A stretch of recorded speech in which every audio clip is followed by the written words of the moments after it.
Roy case ನ್ಯಾಯಾಂಗ ತನಿಖೆಗೆ Kerala CM ಆಗ್ರಹಿಸ್ತಾ ಇದ್ದಾರೆ. ತೆರಿಗೆ ಆಡಳಿತಕ್ಕೆ ಇದು ಕಪ್ಪು ಚುಕ್ಕಿ. ಪಿಣರಾಯಿ ತೀವ್ರ ಕಿಡಿಕಾರ್ತಾ ಇರೋದು ಈ ಒಂದು ವಿಚಾರಕ್ಕೆ ಸಂಬಂಧಪಟ್ಟಂತೆಗೆ.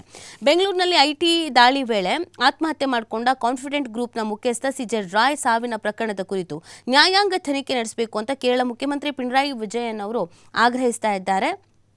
ಇದು ನ್ಯಾಯಾಂಗ ತನಿಖೆ ಆಗಬೇಕು ಅಂತ ಅವರು ಹೇಳ್ತಾ ಇರೋದು. ಈ ಕುರಿತು ಅವರು ಕೇಂದ್ರ ಹಣಕಾಸು ಸಚಿವೆ ನಿರ್ಮಲಾ ಸೀತಾರಾಮನ್ ಅವರಿಗೆ ಪತ್ರ ಕೂಡ ಬರೆದಿದ್ದಾರೆ. ಕೇರಳ ಮೂಲದವರಾದ ರಾಯ್ ಸಾವಿನ ಬಗ್ಗೆ ಕರ್ನಾಟಕ ಸರ್ಕಾರ ಎಸ್ಐಟಿ ತನಿಖೆಗೆ ಆದೇಶಿಸಿದ ಬೆನ್ನಲ್ಲೇ ಪತ್ರವನ್ನು ಬರೆದಿರುವ ಪಿಣರಾಯಿ, ರಾಯ್ ಸಾವು ಕೇರಳದಲ್ಲಿ ಉದ್ಯಮಿಗಳು ನಾಗರಿಕರಲ್ಲಿ ಆಘಾತವನ್ನು ಸೃಷ್ಟಿಸಿದೆ. ಈ ದುರದೃಷ್ಟಕರ ಘಟನೆಯು ದೇಶದ ತೆರಿಗೆ ಆಡಳಿತದ ಮೇಲೆ ಕಪ್ಪು ಚುಕ್ಕಿ ಆಗಿದೆ. ಹಾಗಾಗಿ ಇದನ್ನ ತನಿಖೆ ಮಾಡಬೇಕು, ನ್ಯಾಯಾಂಗ ತನಿಖೆಯನ್ನ ಮಾಡಬೇಕು ಅನ್ನೋದನ್ನ ಆಗ್ರಹಿಸಲಾಗ್ತಾ ಇದೆ. ಪತ್ರವನ್ನ ಬರೆಯಲಾಗಿದೆ. ಐಟಿ ಅಧಿಕಾರಿಗಳು ಶೋಧ ನಡೆಸ್ತಾ ಇದ್ದಾಗ ಅವರು ಅದೇ ಸ್ಥಳದಲ್ಲಿದ್ದಾಗ ಲೋಡ್ ಮಾಡಿ ಗುಂಡಿನಿಂದ ಶೂಟೌಟ್ ಮಾಡಿಕೊಂಡಿರುವಂಥದ್ದು ಅಚ್ಚರಿಯ ಸಂಗತಿ. ಜೊತೆಗೆ ದಾಳಿ ವೇಳೆ ಆ ಪ್ರದೇಶ ಅಧಿಕಾರಿಗಳ ನಿಯಂತ್ರಣದಲ್ಲಿರಬೇಕು, ಅದು ಅವರ ಕನಿಷ್ಠ ಜವಾಬ್ದಾರಿ ಕೂಡ ಹೌದು. ಆದರೆ ಶೋಧದ ವೇಳೆ ಕನಿಷ್ಠ ಶಿಷ್ಟಾಚಾರವನ್ನು ಪಾಲಿಸದಿರುವುದು ಜೀವದ ನಷ್ಟಕ್ಕೆ ಕಾರಣ ಆಗಿದೆ. ಹೀಗಾಗಿ ಕೇಂದ್ರ ಸರ್ಕಾರ ಈ ಬಗ್ಗೆ ನ್ಯಾಯಾಂಗ ತನಿಖೆಗೆ ಆಗ್ರಹಿಸಬೇಕು.